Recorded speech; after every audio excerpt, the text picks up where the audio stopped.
Here I am. I'm not gone. Apparently some of you guys thought I fell off the earth. What up? Total Control 871. Alright, here we are. Camp Evergreen completely finished. Let's take a look. We got a couple boxes here in the trailer. It's going to go back to storage. Some incidentals are inside the boxes. I got a little bit of battle damage to report. Apparently, transporting our lumber, it took a toll, and can you see that? The D-ring, it broke. The trailer that I had before, I scavenged an extra D-ring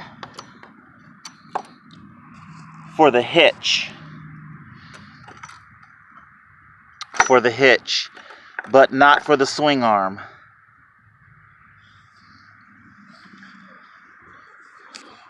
Hope I'm not muffling the mics. What this means is I'll have to just simply find a bolt to go through the swing arm. I don't know, maybe Home Depot has D-rings that are the correct size. Maybe yes, maybe no. Either way, I'll just simply bolt the arm, and the arm's getting kind of loose to the hitch arm. I can tighten that up. That's easy enough to tighten up with the Allen key and a wrench. Anyway, let's go inside. Alright, I'm gonna get a I don't know if you want to call it a welcome mat or whatever, but I mean, nobody's welcome, but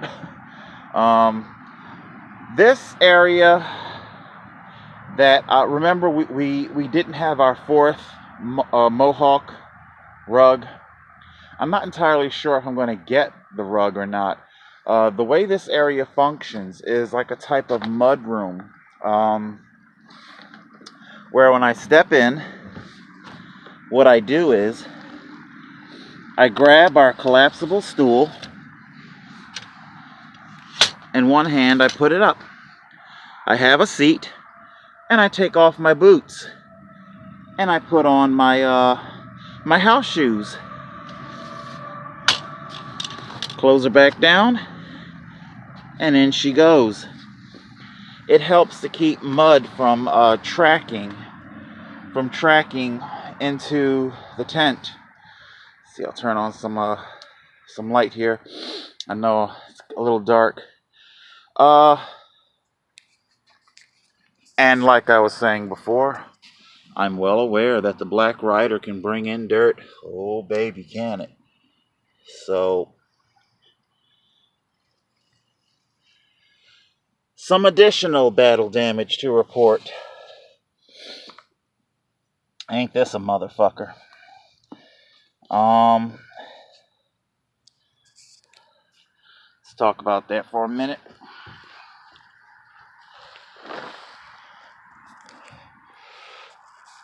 I don't have $300 to, sorry.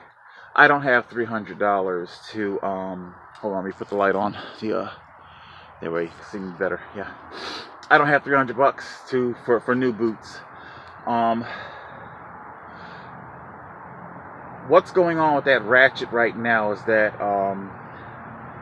when my foot is in the boot, it fills out the boot, and the cable can pull taut against the ratchet, and it holds the ratchet inside of the little ratchet housing there, where our cables pull into. And there's a little plastic base in there that I'm considering super glue. I got the super glue. Where's that super glue? I got our super glue. Now, the thing about this super glue is that right now I can make that boot work. And I'm very hesitant about trying the super glue, because if I fuck it up and get it wrong, then it means that the ratchet won't turn, because the glue spilled over into the part that's supposed to, you know, spin and catch the teeth and ratchet. And if I fuck that up, then I will have super glued the ratchet completely closed. And I can make it work right now. Excuse me. I can make it work right now. And I'm thinking if I can continue to make it work, then I'll try my crazy glue solution at the end of the winter. I've been needing new boots anyway. The cables are fraying. The soles are cracking and starting to come off of the boot, and I need new boots. So, hey, I used them until I couldn't use them, you know. I am not the type of la-di-da cyclist that looks for any excuse to throw away perfectly good kit and buy new kit. That's not me. So, that's what's going on with our boot. Okay, let's take a look around a little bit more here. As we can see, we have our Dynaglow and our Dutch oven on top of it. The Dutch oven worked pretty good. What the Dutch oven does have some limitations.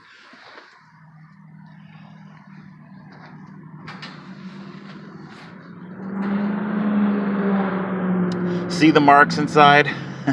Those were my Pillsbury dough doohickey cinnamon roll. And it burnt. So it definitely can bake bread, and that's good. We got our spare tile. I just don't know if that. It has these little feet. Can you see these little feet? One thing that I did was that I took off our safety grate to lower this down directly onto our. For baking, that's too much. It's too hot. For baking, that's too much. Is this on? Sorry, I don't know what's on. I knew I needed light in here. Yeah, I swear, I love TA Outdoors. Big shout out to Mike. I love TA Outdoors. It's my TV. This is how I am. You know, I come in. It's my TV. There's Dad. Hey, Dad. Dad and Mike. Oh man, they are quite the duo. I love them. I'll link them down below. They're excellent bushcrafters. And Dad has the fishing channel, TA Fishing, and the TA stands for Totally Awesome, and they are awesome. I'm not much of a fisherman. I homeless bushcraft out of necessity, not so much out of a particular want. But anyway, yeah, the Dutch oven, it's good for baking things like bread. It can cook frozen foods that are already cooked but frozen. So my frozen wings, my pizza, things like that. I don't know if that would be able to properly cook a raw food to cooked. I really don't know. Maybe it would, maybe it wouldn't. So yeah, it's my setup, man. Huh? It is comfortable as hell. Yeah. My setup. You know, I come in and I chill out, and you know, I'll put the TV on, TV in quotation marks, and I'll watch some TA Outdoors or whatever else, you know, CNN News. These are our lanterns. This is how the tent is lit at night. I just simply flip one upside down or right side up or whatever. And, you know, give it the old boot. Fucker. Come on. People are watching. Behave. I still got your receipt, bitch. You know, so, you know, I usually keep it on a very, very dim setting. You know, I got the DVD player, you know, and I did learn the difference between our Stanley and our Black & Decker. Black & Decker costs $30. Stanley costs $15. The difference is indeed the quality of the lithium battery inside. That Stanley starts to have a lot of trouble charging in 30-degree temperatures. The Black & Decker, it'll start to have trouble down into the low 20s, almost teens, but that Black & Decker can charge in some very cold temperatures. The Stanley, not so much. Yeah, it's very difficult getting the Stanley to charge. Like I said, you get what you pay for. Yeah, so the Black Rider looking good. This is our mud area, mud area. And over here, we have our fuel depot. Fuel depot, kitchen, whatever you want to call it. Let's see. Let me grab my stool, sit down and talk to you guys. So, what I learned was that when you break the seal on these kerosene jugs, they come with a seal, the old push down to open, and it's sealed. Nevertheless, you can still smell a little of the fumes, vapors, etc., stuff like that. So it can get a little fumy, especially after it has been opened. And not to mention, you might end up evaporating away some of that expensive fuel. I bought that kerosene. It's specially made for kerosene. You know, it's a kerosene jug. That spout is very difficult to use. It's a 5-gallon jug made especially for kerosene.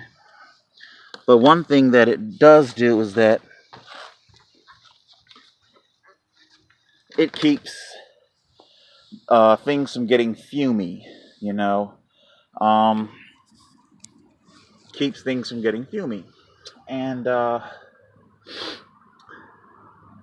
2 of those containers will go into one jug, because each jug is 2.5 gallons, and that's a 5-gallon container, so it can hold 2 at a time. And I can replenish the kerosene heater from the kerosene blue jug. And yeah, so let's see, that works pretty good, the fuel, right? This fuel, we'll give a little bit of a review on our fuel. This is, get closer. Oh, Jesus, God have mercy. Oh, whew. Okay, so this is the Clean Strip, spelled with a K. Clean Strip kerosene K1 heater fuel. Okay. One thing that I will point out is that they are not afraid to show it. Completely transparent plastic that shows their fuel. It is every bit as clear as water.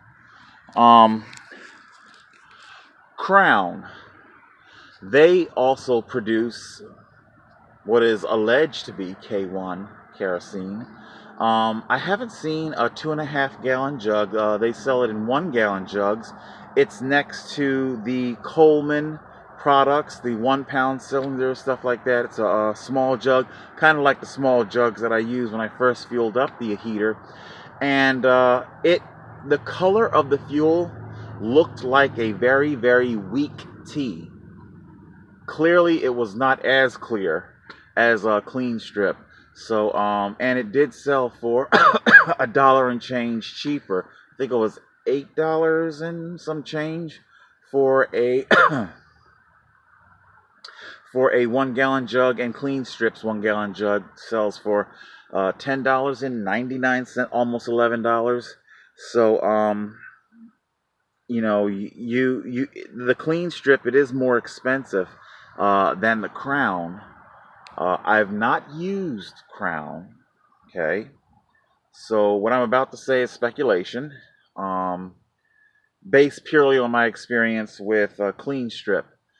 That heater, it doesn't know what type of fuel you're going to use, so it just has an 8-hour fuel gauge on it.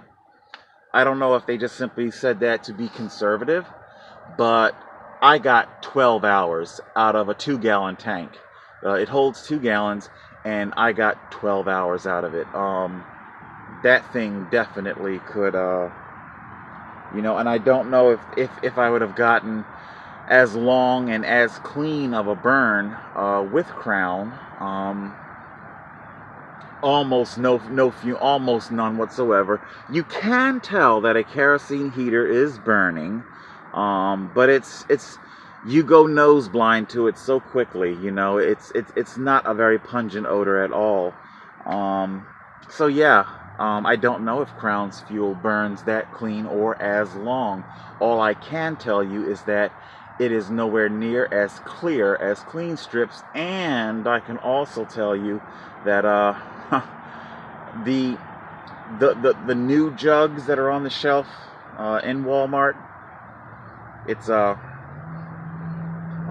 white, opaque white jugs, plastic, so that you can't see the fuel, so that you might be thinking you're getting something as clean and pure as clean strip for a lesser price, but you might not be.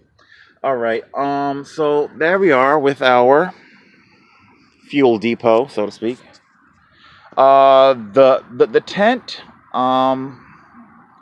it does get quite warm at the top. Nothing that's combustible. As far as you guys might be worried, you know, you've got all that fuel in there with a heater burning. Well, number one, it's not burning full blast, which also might account for why I got 12 hours out of it. It's on its lowest possible setting without the flame being too low. And yeah, it keeps the tent very warm. The shape of the tent, with it being quasi slightly pyramid shaped, what I have found is that these pockets down there, you know, as you may notice, my milk, a jug of milk is there. It keeps. It's about like 40 degrees in the daytime, and when I have the heater going, it doesn't get hot down there. The milk stays fresh. Basically, I got milk and butter, milk and butter there. My beverages, they stay cool. So, you know, if it's cool enough that the milk doesn't go bad, then obviously it's a safe location for the fuel. So there you go. Keeping the floor clean. Sorry about the hot spot, but it's either that or too dark to see. Pine needles are everywhere. Okay? Pine needles everywhere. And our manual Bissell, it does a very good job keeping our carpet clean.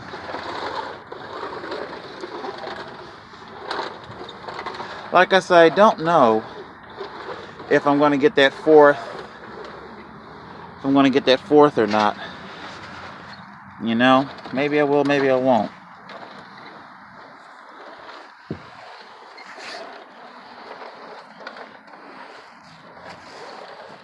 When you keep your area clean, it helps with keeping depression down. I find that to be very helpful. So I just kind of roll her right on back here.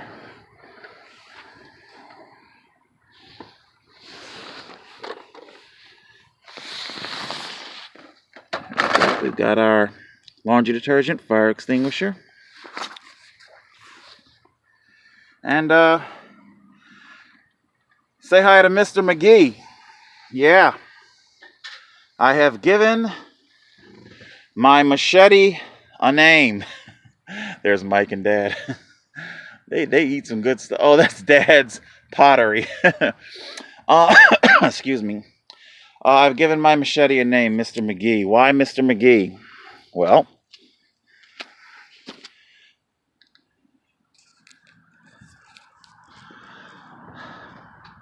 like our 80s or 70s TV series Incredible Hulk, Mr. McGee, don't make me angry. You won't like me when I'm angry. Leave me alone, I'll leave you alone. It's really just that simple. I am a very peaceful man. I'm a very, very pacifist, but nature gives everything a defense. Leave me alone and I will leave you alone.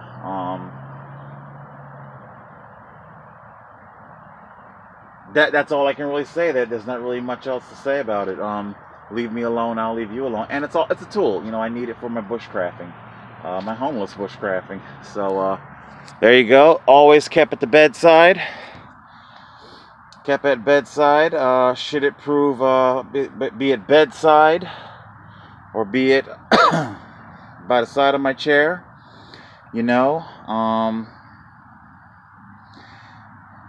And you know, leave me alone, I leave you alone. So, I dumpster dive. I love getting good stuff from the dumpster. Our little tier rack here, you know.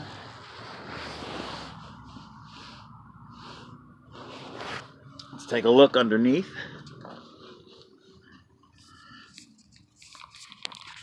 I don't know. I'm trying not to.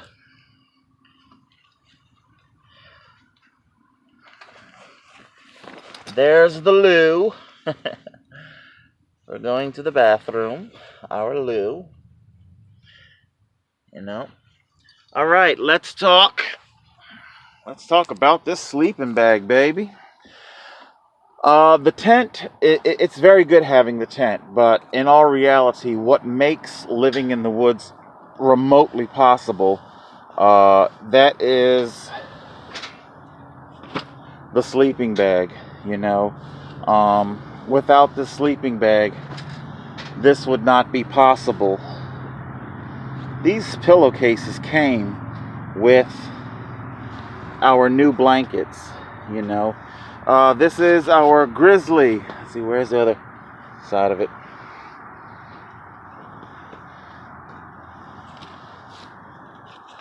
Yeah, baby, grizzly. Canvas shell. Heavy. Our sleeping bag cost, what was it?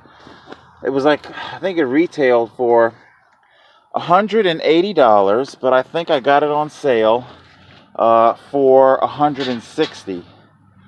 Without this sleeping bag, this would not be possible. When I am inside, we've got baffle. These baffles keep the wind out of the zipper. Heavy zippers. And like I said before, I keep it lined with blankets. So this is the sleeping bag itself. It's I forget what it's filled with. I'm sorry, I forget. But it's filled with really good shit, you know. And I climb in between here, you know. And I get myself all snuggled down in there, man. And believe me, it gets extremely warm. Like right now, it's probably something like, I don't know what, 40 degrees maybe? Something like 40 degrees. And, you know, Man, it is so comfortable. That's our foam. Our foam, it's been wrapped up inside of, you know,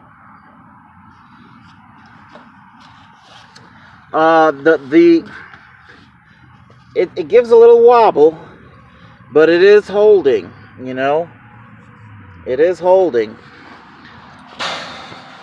But my sleeping bag makes it all possible. Without it, I would be totally fucked. And that's not good. So, I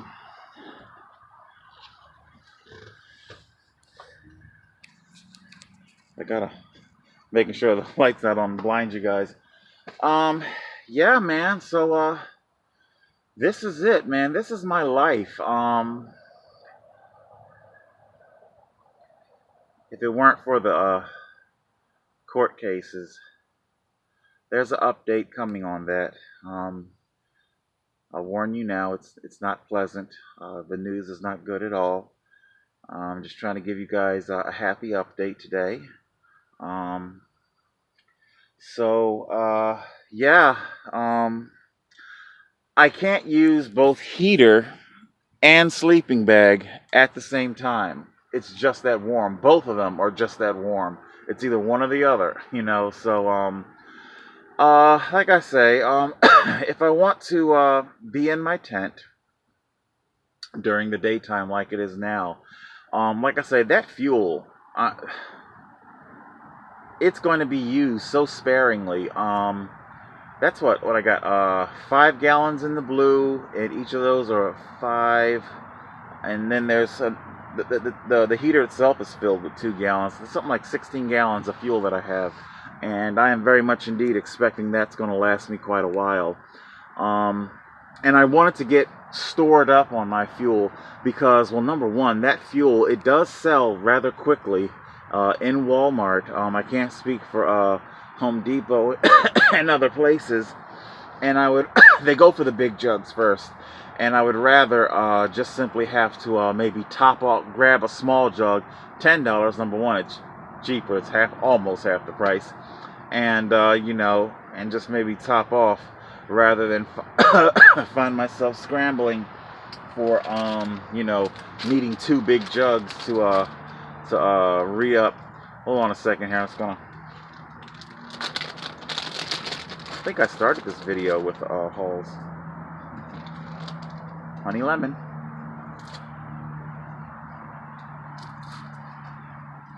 I have to get a clothes hamper. I didn't want you guys seeing the place looking a mess.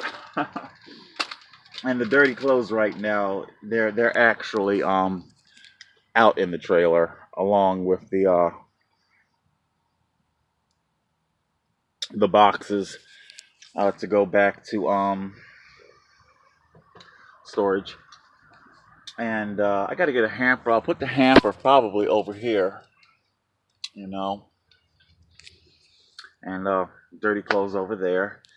And I'm all set up, you know. Societal abandonment. I don't want your society anymore. You made it too expensive to live. This is the result. All right, guys, I'm approaching 30 minutes, 33.